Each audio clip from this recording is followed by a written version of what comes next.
काळ मी फासून त्या उत्तर प्रश्नाचं घासून जाईन तोंडाला काळ मी फासून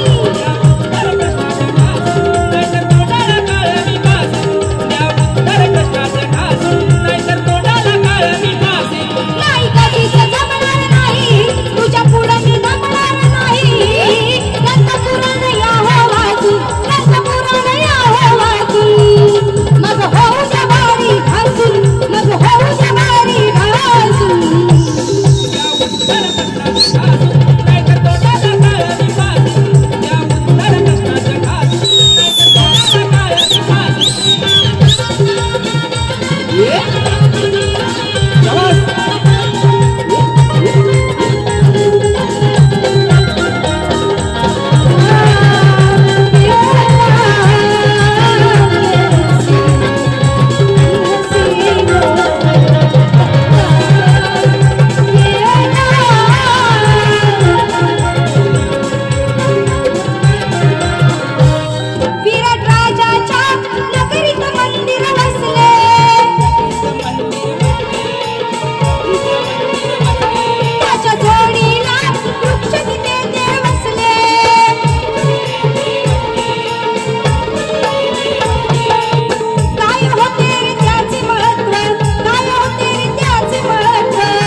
उत्तर प्रश्नाचं घासून शाहीर